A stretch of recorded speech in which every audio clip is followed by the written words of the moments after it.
Hello to everyone watching. My hope with all our studying is not only for those who are married to have better marriages, but also for those who are not married to think twice about their intended spouse, to look back at everything that we will read and have read, and really consider and compare that person to what God expects, and also to honestly judge ourselves whether we are married or not. Are we what God wants us to be? If I'm not what God wants me to be, should I even form a home, an Adventist home? May you be blessed as we continue our studying, and may you find something relevant for you as we read together.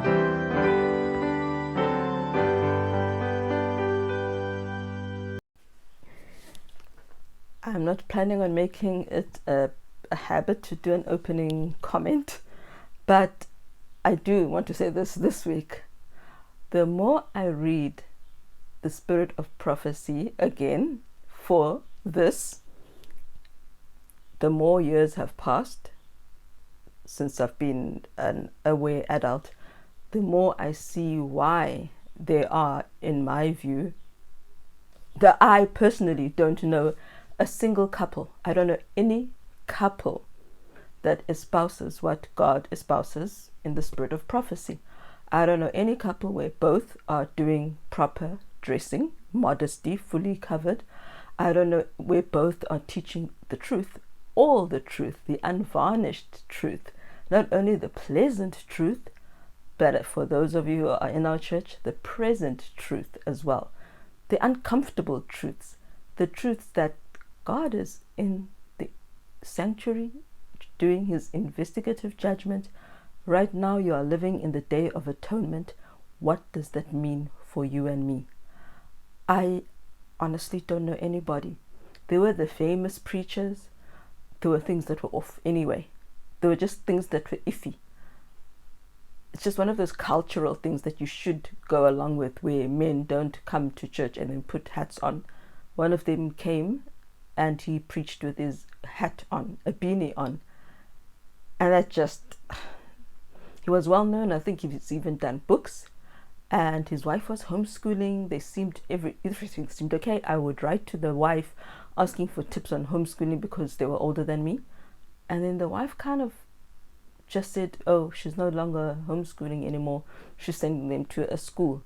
And that had not been the plan. The plan had been always that the education of the children would be in the mother's control, and she would make sure that they only get a pure education. And then, I think it was that same year or a year later, he then wrote publicly on his Facebook page that, oh, everyone might as well know that he has indeed, well, not indeed, he has indeed, well, because there were rumors, he has indeed committed adultery, and he and his wife are divorcing. Many other people respected them. I really liked the wife and the children. Him, I didn't have a good feeling about anyway. Another one, he was also one of those seemingly reformed type people, as in he really seemed to believe in everything, dressing, adornment, facial thing, what's it called, painting your face. He believed in just reflecting God's glory the way he wants you to reflect it, the way it will be reflected in heaven. And he came to Kenya, when we were in Kenya, he said something that was really on point. It wasn't pleasant truth, it was real cut to the chase. This is how you Seventh-day Adventists can be saved. And people then started clapping like, yeah, you tell them. And he very, very sharply rebuked them and said, I don't want any praise. You think you're any better than the people I'm talking about? What is it with these long painted nails of yours? That's not the bride of Christ. Other people have different thoughts about makeup and all. But again, if you read the entire Spirit of Prophecy, you will know exactly where God stands. It's no mistake that only Jezebel was written of as wearing makeup. And it's no mistake that the things, not everything, and we all know that not everything the Jews used to do before was decided by God, nor agreed upon by God. Yes, they had rings to give to the prodigal son. Yes, Jacob's wives had rings and they took them off. But God never created Eve with a ring. God never said, Adam, give Eve a ring to show her your undying love, give her jewelry as a gift. Like the ring thing. Okay, I won't go there, but let's just say that decoration, read the spirit of prophecy. How to dress, read the spirit of prophecy. But the point I was saying is, I see now why I have not yet found two people married to each other who are true Adventist home, child guidance, spirit of prophecy, Bible believers.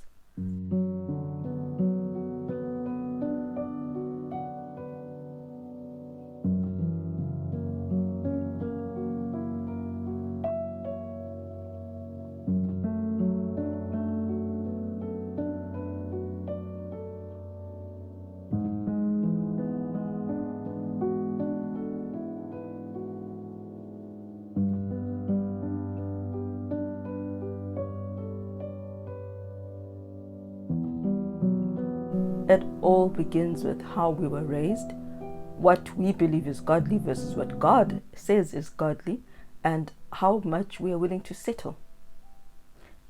There are the men who try their best, and that one will come up in this example, so I'll bring it up there. But some fall, or the woman falls down to the level of the man instead of rising higher, and instead of him or her wanting to rise higher. And the people who you admired or whose sermons you loved 10 years ago are no longer those people today. The wife is doing weird things that she never did before. The man is doing weird things. He's like going all over the place and preaching weird, not reverently, for example, specifically. And so I pray that one day in the next generation there will arise a truly godly family. Not only godly from what we think, but truly godly. There are men I've heard rumors about who everyone thinks, oh, he's a missionary, he's wonderful, look at his wife. But they were rumors. Or it wasn't even rumors, it was, I went with him to go choose something for the mission and he started flirting with me. I went with him and he started doing this with me. My sister cheated with him and he's married and we respect him. There are lots of secrets that wives don't know, aren't privy to. And there are many men or women and women who are right now being unfaithful and either will never be found out or have not been found out yet. I am hoping that we begin well and we end well. One couple I know of, first month of marriage, he had already gone astray. She kept it hidden. No one else who would look at them would ever think they were anything but a country living family. Only I knew, and maybe some others she might have told her sister, that actually he doesn't even know how to keep, he can't even keep his vows for a month. Some keep their vows and they're so strong for 5 years, 6 years, 7 years, and then it all just falls apart. So let us begin strong. And if we haven't begun strong, let us ask God to make us strong from now on. May we be the true example of a godly family, not lacking in any way, instead helping others to rise up to a higher standard. I would love to say, there is a godly couple. There is a couple that has sacrificed self to follow God, that is meekly submitting to everything He has spoken. It would be nice. It would be good. It would be lovely. Where are the Zechariahs and Elizabeths? I hope that in your corner of the world, you have a Zechariah and Elizabeth, whether older or younger than you. And I pray that their influence, even if they never preach a single sermon, I pray that their influence is sweetening your life and sweetening the lives of all the wise around them. Because yes, there will ever be fools who don't want to look at the Enoch, I said Enoch, but yes, Enoch too, at the Elijahs, at the Elizabeths and the Zechariahs. Or if they look at them, they want to mock them. Now, let's go back into our study, chapter 12. Compatibility. Okay, yes, compatible in terms of personality, characteristics, flaws, character quirks, all of that is also important. I told someone this week that my mother used to say, well, as long as he's Adventist, if he proposes to you, marry him. That's it. That's not what God wants. There's more. It's deeper. In many families, there is not that Christian politeness, that true courtesy, deference, and respect for one another that would prepare its members to marry and make happy families of their own. In the place of patience, kindness, tender courtesy, and Christian sympathy and love, there are sharp words, clashing ideas, and a criticizing, dictatorial spirit. I'm not going to give some people another red flag. This tends to really happen more with men. Men are the ones who are like this. Sometimes you won't realize that they are being criticizing, sharp, and dictatorial because they do it in a polished manner. They're not yelling, but they're still stinging you with words. There's a close person close to me who, as I said before, same thing. As I said before, there's a friend of mine who, as I said before, same thing that I said before, sorry. We were walking together, all of us, and the respective boyfriend of one. And afterwards, she's like, yo, girlfriend, your boyfriend is so domineering. And we all brushed it off. That domineering sense has continued. He always made her feel less than. He always undervalued her. He never gave her the credit she deserved. She would say things, come up with spiritual ideas. He would stand up front and claim them as his own. I was thinking this week, meanwhile, she had actually said it. Sometimes it's cloaked in a very good garb, so you won't realize. But I'm begging you to think back, look over your interaction during the week. Was there any time when you felt this man is actually quite controlling, or this boy is very controlling? Controlling with a smile is still controlling. Dictatorial with a smile is still dictatorial, and it will bring disharmony into your home. There is really a lack of true politeness, courtesy, love, deference, and respect for one another. Not wife must respect husband, respect for one another. This is a huge failing amongst all, 99% of African men I know. There is this feeling that, but women should bear the harder lot. That's how it is. That's how it's always been. That's how we were raised. That's not what God wants. How we were raised should never determine how we behave as adults. We have our own freedom of choice. We have our own brains, and we have our Lord to guide us. If you hear him making light of a poor woman who has to go up and be your family slave or someone else's family slave, beware. He will be dictatorial. He'll never respect you. If he thinks you should, for the sake of culture, demean yourself, and he joins in the demeaning of you as a person, be wary. It is often the case that persons before marriage have little opportunity to become acquainted with each other's habits and disposition, and so far as everyday life is concerned, they are virtually strangers when they unite their interests at the altar. This is a comment I made. Well, I didn't say this, but this is a thought I had some chapters ago, that the world is wrong, but at the same time, if we could live together before marriage, there would be many things we would see and never marry. But we don't. We don't have the opportunity to get to know each other. So we realize, let's continue. Many find too late that they are not adapted to each other, and lifelong wretchedness is the result of their union. Often the wife and children suffer from the indolence and inefficiency or the vicious habits of the husband and father. And indeed, in so many cases, not all, many cases, the man is the real problem. Women, it's like we have been programmed to submit in a way. Not all of us, but many African women especially have been programmed to submit, to not speak up, to not disapprove openly of what is awful. And the men take advantage of that. And indeed, they are generally, in my experience too, the ones who are useless, inefficient, vicious, and vicious, even vicious. By contention over trivial matters, a bitter spirit is cultivated. Open disagreements and bickering bring inexpressible misery into the home and drive asunder those who should be united in the bonds of love. Again, it's the same question we had last week. Now that you realize we're not suited, now what? We should then go back to the first chapter. How will I still be respectful? How will I still be deferent to this person? How will I still be courteous even though I don't really feel like we belong together? That is the question. What then will you do with that knowledge?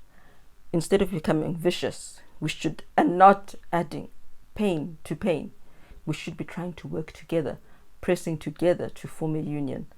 But we tend to split up further and further apart. I will live my way, and if it hurts you, too bad. That is not the way of Christ. Paul himself said he would become nothing to help others reach Christ. Our aim as husbands and wives is to help the other reach Christ. That's one of the reasons we are married, if we believe in God. And so everything we do, sorry, I had an itch on my cheek, felt like something was crawling on me. And so everything we do should be aimed towards that. If we can't fall in love with them, if we aren't in love, we can love them in such a way that our behavior doesn't drive them away from us and from God. Let it be their own selves that drives them away, their own lusts, their own temptations that lead them astray, never anything we ourselves do. So bitter words over trivial things. I'm pretty sure there are many men, and I mine too, there are many men who don't even know the many things that irritate us because we keep quiet. Yes, there are women who will bring it up, nag. Why did you leave your dirty bottle here? Do you think I'm your slave? Da, da, da, da, da. There are things that are not linked to salvation. There are things that won't wound or hurt the children.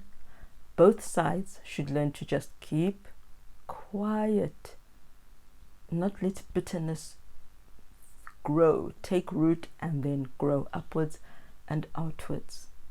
The peace of heaven. We need the peace of heaven in our homes, by hook or by crook, whether we feel like it or not. The happiness and prosperity of the married life depends upon the unity of the parties. How can the carnal mind harmonize with the mind that is assimilated to the mind of Christ? How can it? One is sowing to the flesh, thinking and acting in accordance with the promptings of his own heart. The other is sowing to the Spirit, seeking to repress selfishness, to overcome inclination, and to live in obedience to the Master whose servant he professes to be. Thus, there is a perpetual difference of taste, of inclination, and of purpose. And when that exists, there cannot be harmony in the house. If I prefer to go and gain, trophies and awards from the world, and the other is trying to build a family that honors God, there will be disharmony. One is sowing to the flesh, the other is sowing to serve and please the Master. It does cause a lot of pain, loneliness, and agony. What did she say? Yeah, selfishness.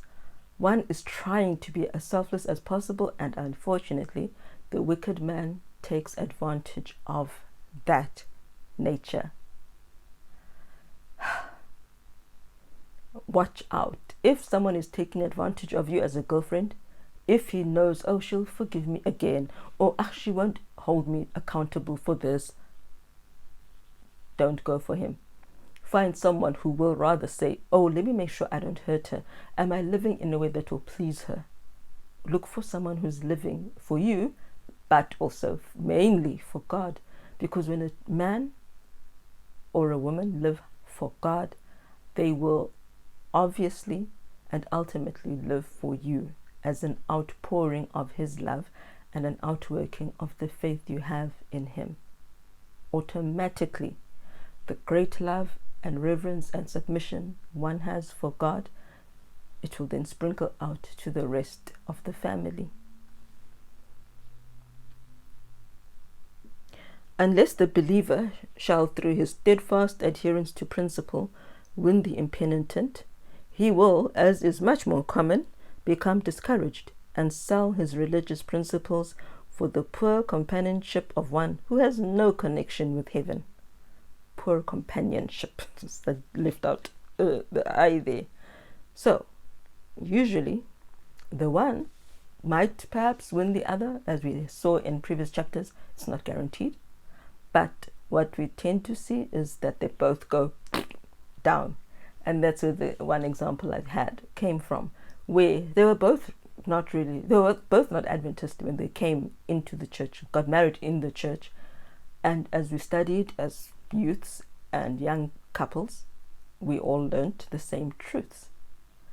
And then the divide came, where the man was saying, hey, wait a minute, my salary is enough to take care of us and our children. Why don't you be what this book will tell us the mother should be in terms of education of the children? Why should we leave our children to be educated by the world when we don't have to? Of course, well, not of course, but given this is the example, I'm giving an example based on this. She said, no way.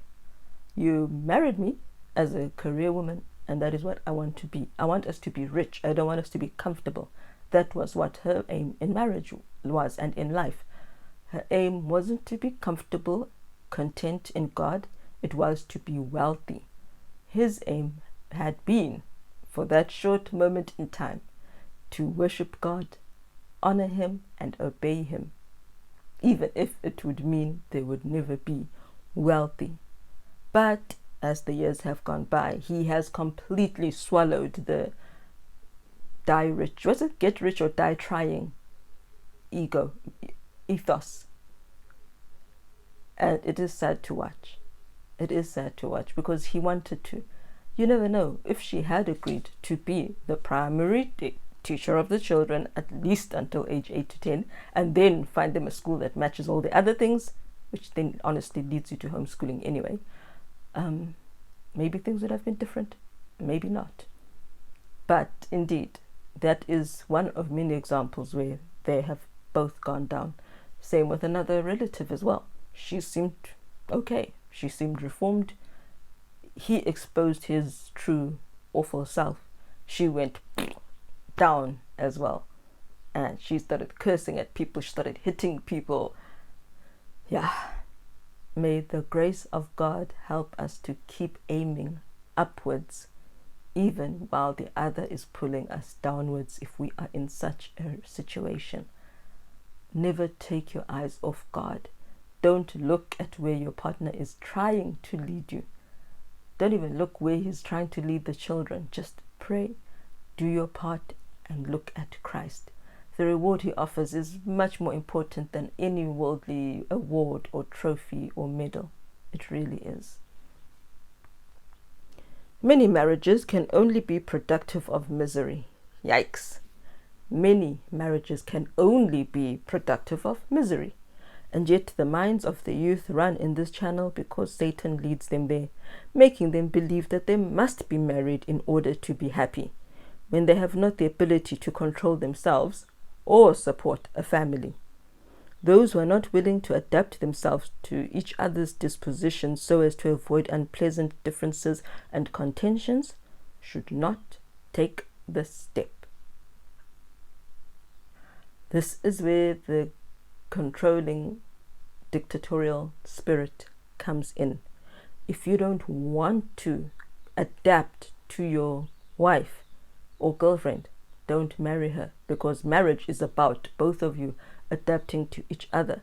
If you don't want to cause pain, if you don't care about not causing pain, rather, if you don't care that you're hurting her, don't marry her. Go and do you without including and involving someone else in your doing you. Because when we're married, it's not about me, it's about us. So check yourself as well. Honestly, truly question yourself. There are people who are honest and say, no, I am not yet ready to be a wife. I'm too busy enjoying life. If I were to have a family now, I would ruin the family. There are girls like that. Hopefully there are more men who become like that so that they don't rope someone into a marriage that will just lead to misery. Okay, and this is just a quote that emphasizes what I've already said, so I'll just read it. With many, the crisis of the disease, this is the whole thing of blind love, the crisis of the disease is reached in an immature marriage, and when the novelty is past and the bewitching power of lovemaking is over, one or both parties awake to their true situation. They then find themselves ill-mated, but united for life. And again, as I said, this can happen a month after marriage. It can happen 5 years after marriage, 12 years. I've even seen it happening at 30 years of marriage. There is no time where you can relax and say, we've done it. Maybe when you're both 90, then you can say, we did it. For now, it's only that some things we don't see because they are secret, and some things have not yet manifested themselves. There's still the honeymoon period, which some people lasts for a year, 2 years, 5 years. But what happens when that honeymoon period ends and you realize it's not a happy marriage? Now we are ill-mated. They ought then to make the best of their situation, but many will not do this. They will either prove false to the marriage vows by committing adultery, or make the yoke which they persisted in placing upon their own necks so very galling that not a few cowardly put an end to their existence. So you, the one who insisted, I want to get married, knowing exactly what you were taking yourself into, will become so disaffected and so upset and so that you just end up saying, it's not worth living. And that is the coward's way out. Bravery sometimes includes a lot of emotional work on your own part. Do your best. Make the best of your union. It should henceforth be the life study of both husband and wife how to avoid everything that creates contention and to keep unbroken the marriage vows. I am not sure that I know any couple that is constantly or studiously thinking, let me not do anything that will create contention. Let me not do anything that will create disharmony. Let me make sure that today I stay away from temptation so that I don't even come close to breaking my marriage vows. I don't know how many people are intentional. There are those who are in that second, third year, fourth year of marriage. They're still living in that first romantic blush. But what happens after the children and the bills and sickness and parents become ill and real life pressure comes down? Will they then prove themselves true, or will they then become like these people who don't avoid creating contention, who start shouting at each other when for 10 years they'd been so lovey-dovey, and suddenly it changes just like that?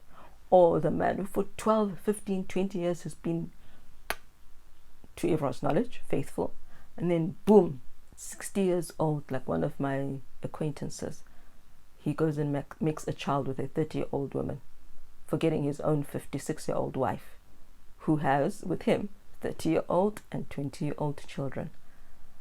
What is your aim going to be? Are you going to aim to make home as harmonious as possible, even though you don't feel like it? The narrow way is not pleasant. It was never going to be pleasant. It leads to a pleasant place. But the steps there, they've got Christ's blood. They've got Christ's sacrifice.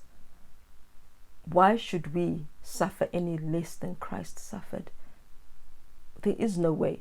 We can't live for self and have a happy marriage unless we both decide we're actually not married. You can have an ungodly marriage where you are indeed living for you're each living for yourselves. That's possible, but it's not going to be leading anyone to heaven. Your influence to your colleagues, to those watching you around you, your influence on, your children will not be leading them to heaven. If we are reading these books, including the Bible, let us follow them. I laughed. There's some weird celebrity person, I don't even know what they do, but they broke up, they had a child, and then they got married, something like that, or they conceived and then they got married and they split up, and then now the man is saying, oh, I've read my Bible, I've read it, the whole Bible. And someone commented, okay, but what did you do with the knowledge of that Bible? And indeed, what did he do with the knowledge? He's a drunk, he goes partying, he leaves the poor woman constantly parenting on her own. Day and night, it is wearying to be the only on-duty parent, and hurtful to watch your partner not away because they're toiling so hard, they're working 2 jobs to put food on the table, but because they're having fun, because they're doing what suits them. It is extremely painful to do that.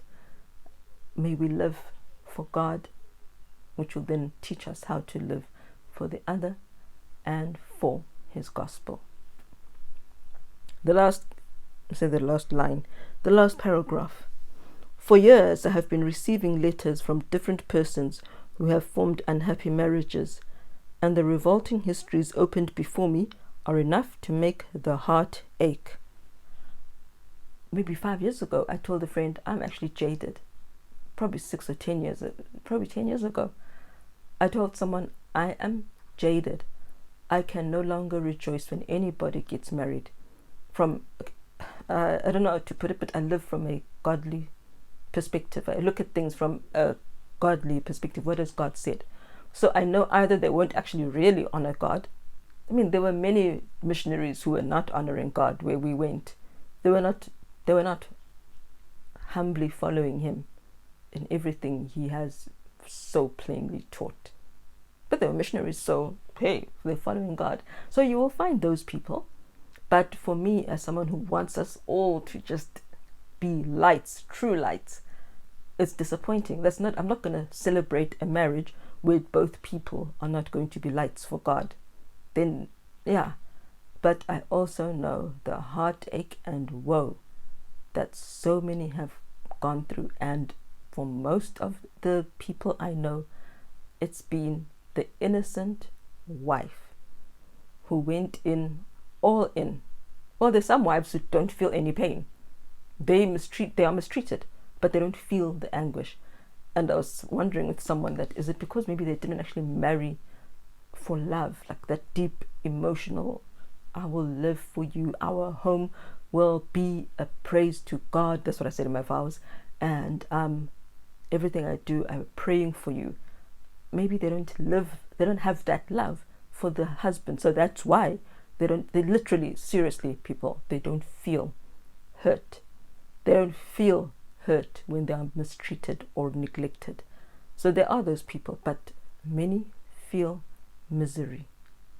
One young person, I was really helping her because they were poverty-stricken, like food, but she opened up her heart about their intimacy life as well, where she would try and hide in the bathroom as long as possible, hoping he would fall asleep because he was really just damaging her. Or she would get onto the bed and sleep right at the edge of the bed, hoping he won't touch her. And she would cry and wish for her mother because he was like an animal, just take and not care about his poor wife. There are so many ways to make a wife miserable. Some of these pitch up after 2 years, 5 years, 15 or 30. And so I said, I'm jaded. I can't rejoice in any marriage anymore because I'm so scared of what might happen. Sometimes they will never realize it until God says, well, your husband didn't come to heaven because actually for 20 years he'd been having a secret affair which you knew nothing about. Some of these things we only find out because a baby is made. Then it comes out. There are many men in marriages where the wife is blithely, so innocently, happily thinking he is so committed and he's not. And she doesn't know. So I know too much. I've seen too much. I've seen so many tears. I can't rejoice anymore. If not one marriage in 100 was going to be good back in the 1800s, how much more today? It is no easy thing to decide what advice can be given to these unfortunate ones, or how their hard lot can be lightened. But their sad experience should be a warning to others. And again, I say, but if we've been taught don't air your dirty laundry, it's not a biblical thing, how will the people know? How will they know there is a lesson if we're hiding the misery? I don't know. May we be beacons of light. May we not cause the misery, no matter how miserable we feel. May we turn the other cheek. May we give our backs to be whipped. May we do it all for Christ, and Christ will wipe away all those tears, take away all that pain, and you will live forever. And this 50, 60, 70, 12, 1 month in of suffering will be nothing. But until then, I know it's hard now. I know it's painful now. And I know that it's very hard to find people who understand it now. People who will speak the words God would speak if He were right in front of you. I know that. And so if you are living it, I just pray that you will stay strong. If you've got children, stay strong for those children. Shine as brightly as you can, even if they're being led astray by the parent. One day they will remember. They will remember you. If they ever go back into their Bible, into the spirit of prophecy as adults, they will see this is what mom or dad had been trying to show us. Let's go back to mom's ways. In a totally different video, not linked to Adventist Home, there's a man, a young boy, well, who was both at university. He was younger than me, and he said that the head covering and how I was changing my dressing to be more modest, it reminded him of his mother and how she used to pray for him. I never realized, but where was Dad? Where was Dad in all of this? So, one parent can be the difference, can make a change in that child's life. Let's love them not only in a spiritual manner, only praying, but let's love them with our concern, our thoughtfulness, and our ear. Let's listen to them. Even if to us the problem seems minor, that is how we build a relationship with our children that will hopefully bear fruit, even if they look today like they're following after the other's example. Keep the faith. We were never promised an easy life. Keep the faith.